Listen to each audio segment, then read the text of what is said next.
Mobile पे कौन क्या देख रहा है किसको पता है? या तो उसको पता है या अल्लाह को पता है। रात में 12 बजे कमरा बंद करके अपने बिस्तर में छुप करके, कंबल में, रजाई में छुप करके हमने क्या क्या किया है कौन जानता है? अल्लाह जानता है और हम जानते हैं। यौमइज़िन तुरज़ून ला तख़फ़ा मिनकुम खाफ़िया, कल क़यामत के दिन तुम्हारा एक एक अमल तुम्हारे सामने आ जाएगा। फ़अम्मा मन ऊतिया किताबहु बियमीनिही, जिसका नाम है आमाल उसके दाहिने हाथ में, उसके सीधे हाथ में दिया जाएगा। फ़यक़ूलु हाउम इक़्रऊ किताबिया, वो कहेगा ऐ लोगो देखो ये है मेरा रिजल्ट, देखो ये है मेरा नाम आमाल, देखो ये है मेरी किताब। इन्नी ज़नन्तु अन्नी मुलाक़िन हिसाबिया, देखो अल्लाह ताला ने मुझे पास कर दिया, देखो मैं पास हो गया, मेरे दाहिने हाथ में मेरा नाम आमाल मिला है, मैं कामयाब हो गया। मुझे यकीन था मेरी मेहनत बेकार नहीं जाएगी। दुनिया में जब लोग फजर की नमाज में बिस्तर पर सोए रहते थे और मुअज्जिन की आवाज़ आती थी हय्या अलस्सलाह, मैं रज़ाई को छोड़कर, मैं कंबल को छोड़ करके दौड़ा दौड़ा मस्जिद में जाता था। जब दुनिया ज़िनाकारी और बदकारी की तरफ जा रही थी मैंने अपने आप को बचा के रखा था। जब हमारे नौजवान अपने चेहरे की दाढ़ी को मुड़वा रहे थे और इस मकसद के तहत मुड़वा रहे थे कि दुनिया उसको नापसंद समझती है, तो मैं दाढ़ी रखे हुए था, ये सोच करके रखे हुए था कि मेरे रब को पसंद है, मेरे रब के नबी को पसंद है। इन्नी ज़नन्तु अन्नी मुलाक़िन हिसाबिया, मुझे यकीन था मुझे मेरा हिसाब मिल करके रहेगा। देखो ये है मेरी किताब, देखो ये है मेरा नाम आमाल। अल्लाह फरमाता है फ़हुवा फ़ी ईशतिर राज़िया, जिसका नाम आमाल उसके दाहिने हाथ में मिलेगा वो अल्लाह ताला के यहाँ बड़े ऐशो आराम की ज़िंदगी गुजारेगा। फ़ी जन्नतिन आलिया, बड़ी जन्नत में ऊंची ऊंची बिल्डिंगों में वो रहेगा।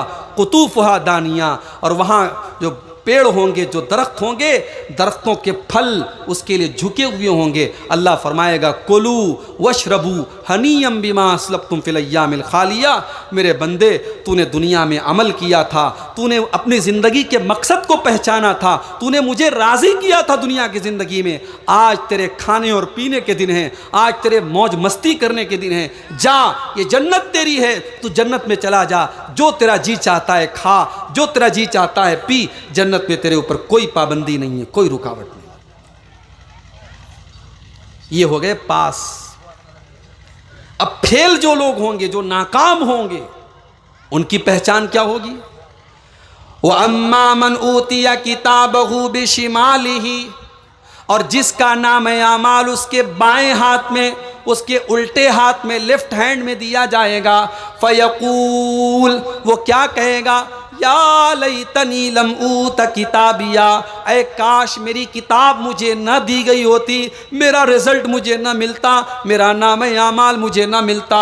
वलम अदरी मा हिसाबिया, मेरा हिसाब व किताब मुझे न पता चलता। या लैतहा कानतिल काज़िया, काश दुनिया में जो मौत आई थी उसी मौत पर मेरा काम तमाम हो गया होता, ये क़यामत ना आई होती, ये हिसाब व किताब ना होता, काश कि आज का ये दिन मुझे न देखना पड़ता।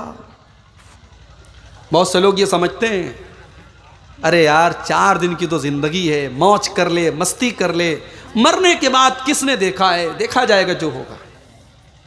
जो आज ऐसा बोल रहा है कल क़यामत के दिन वो क्या बोलेगा? या लैतहा कानतिल काज़िया, काश ये क़यामत का दिन ना आता, ये हिसाब व किताब का दिन ना आता, जिस दिन मैं मर गया था मेरा काम तमाम हो गया होता। मा अगना अन्नी मालिया, मैं बहुत पैसे वाला था, बहुत माल वाला था, लेकिन मेरा माल आज मेरे कोई काम नहीं आया।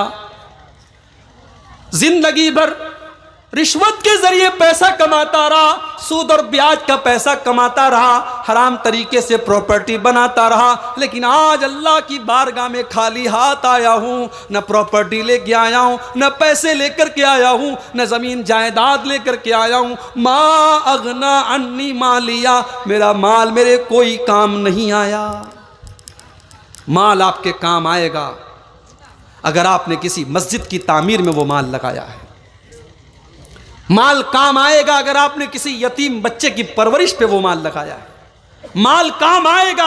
अगर आपने कुछ गरीब बच्चों की तालीम पर वो माल खर्च किया है, माल काम आएगा। अगर आपने किसी दीनी इदारे को परवान चढ़ाया है, माल काम आएगा। अगर आपने किसी खैर और भलाई और नेकी के काम में अगर आपने माल लगाया है, बाकी दुनिया में आपने जो माल खर्च किया है मेरे भाई, वो आखिरत में आपके कोई काम आने वाला नहीं। मागना अन्नी मालिया, मेरा माल मेरे कोई काम का नहीं। हलका अन्नी सुल्तानिया, मैं अपने गांव का प्रधान था, मैं अपने गांव की पंचायत का सरपंच था, मैं अपने इलाके का एमएलए था, मैं बहुत बड़ा मिनिस्टर था, मैं बहुत बड़ा अधिकारी था, मेरी सल्तनत थी, मेरा दबदबा था, मेरा पावर था, मेरे पास नीली बत्ती लाल बत्ती वाली गाड़ी थी। हालांकि अन्नी सुल्तानिया, आज मेरी बादशाहत खत्म हो गई। आज अल्लाह की बारगाह में मैं जीरो हो गया। आज दुनिया में जो हीरो था, आज अल्लाह की बारगाह में जीरो हो गया।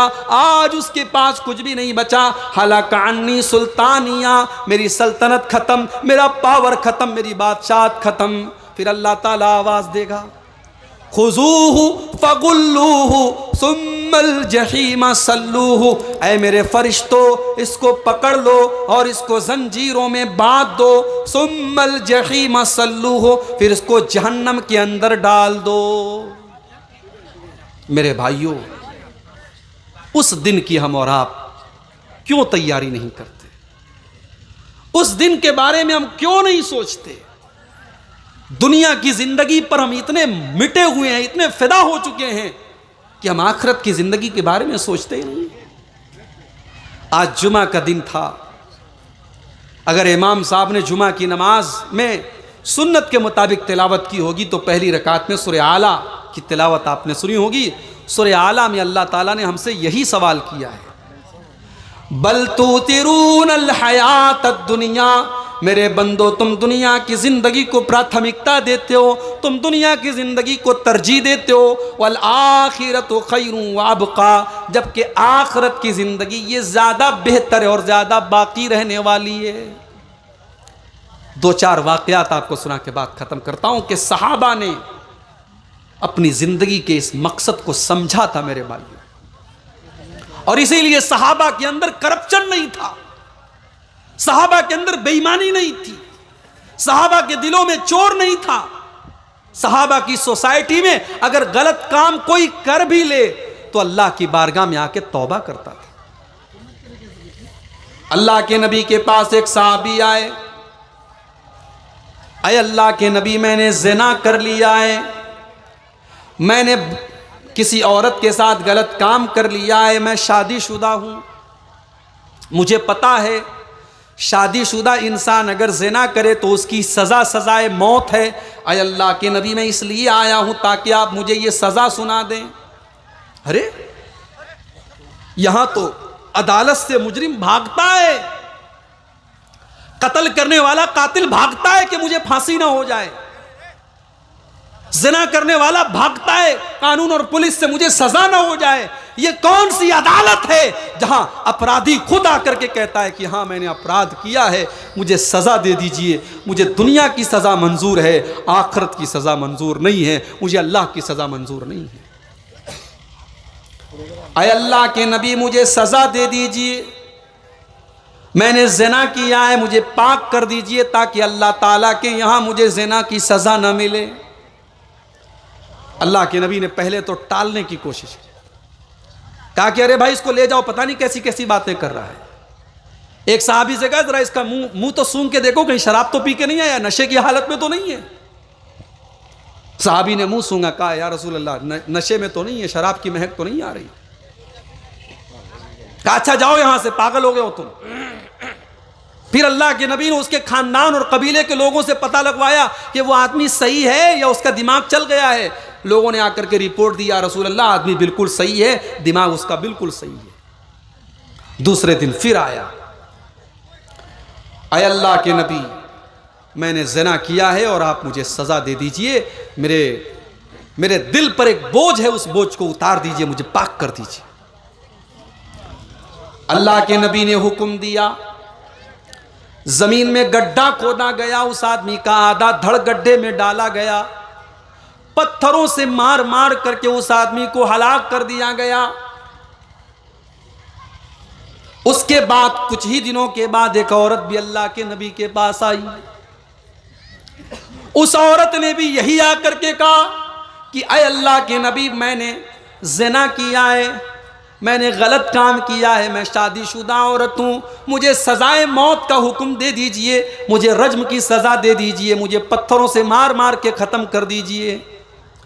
अल्लाह के नबी ने फरमाया कि क्या सबूत है तुमने ज़िना किया है?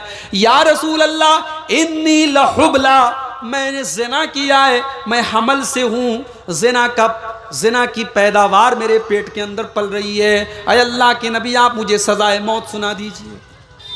आपने कहा जाओ, जब बच्चे का जन्म हो जाए तब तो मेरे पास आया। अल्लाह के नबी ने मौका दे दिया, औरत को 9 महीने का टाइम दे दिया, जाओ। औरत चाहती भाग जाती, कौन पूछने वाला था, कोई रिकॉर्ड भी नहीं है, कहीं नोट भी नहीं किया गया है। औरत चाहती तो छुप जाती। 9 महीने के बाद बच्चा पैदा हुआ, बच्चे को गोद में लेकर के आती है। अय अल्लाह के रसूल, मैं वही औरत हूँ, मुझे सज़ा दे दीजिए। आपने कहा नहीं, अभी ये बच्चा दूध पीता बच्चा है, माँ के बगैर नहीं रह सकता, जाओ, जब तुम्हारा बच्चा रोटी खाने लगे, जब 2 साल का हो जाए तब तुम अपने बच्चे को लेके आना, तब हम तुम्हें सजा दें। 2 साल का टाइम अल्लाह के रसूल ने दे दिया। 2 साल और गुजर गए, सहाबा भूल गए, अल्लाह के नबी भूल गए, मगर वो औरत नहीं भूली। वो 2 साल के बाद अपने बच्चे को गोद में लेके आई। बच्चा हाथ में रोटी लिए हुए था, रोटी खा रहा था। या रसूल अल्लाह, ये मेरा बच्चा है, रोटी खाने लगा है, दूध इसने छोड़ दिया है, मैं वही औरत हूँ, मैंने गलत काम किया है, मुझे आप सज़ा दे दीजिए, मुझे पाक कर दीजिए।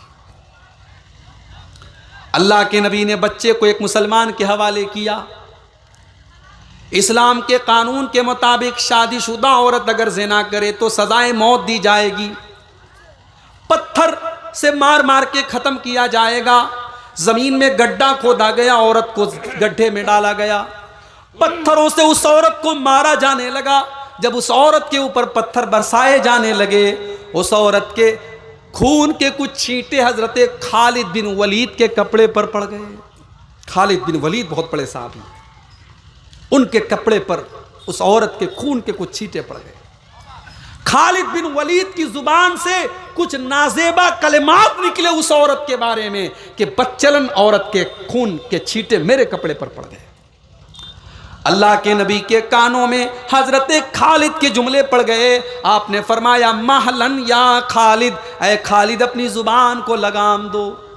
ऐ खालिद, ये मत भूलो कि इस औरत ने तौबा की है, ये चाहती तो गायब हो जाती, ये चाहती तो कहीं चली जाती, मगर इस औरत के दिल में अल्लाह ने तौबा का ख्याल डाला था। और ये बेचारी इसलिए अपनी जान देने के लिए आई थी ताकि कल अल्लाह ताला के यहाँ इसको ज़िना की सज़ा न मिले। ऐ खालिद, लक़द ताबत तौबतन लौ ताबहा साहिब मुक्सिन लगुफ़िर लहू। ऐ खालिद, इस औरत ने तो इतनी सच्ची तौबा की है, अगर कोई बहुत बड़ा चोर और डाकू भी ऐसी तौबा कर लेता तो उस डाकू को भी अल्लाह ताला माफ कर देता, उस चोर को भी अल्लाह ताला माफ कर देता, जैसी तौबा इस औरत ने की है। फिर जब वो औरत मर गई, उसको गड्ढे से निकाला गया, उसको कफनाया गया, और उसको जब जनाजे की नमाज पढ़ाने की बारी आई, अल्लाह के रसूल ने कहा मैं जनाजे की नमाज पढ़ूंगा।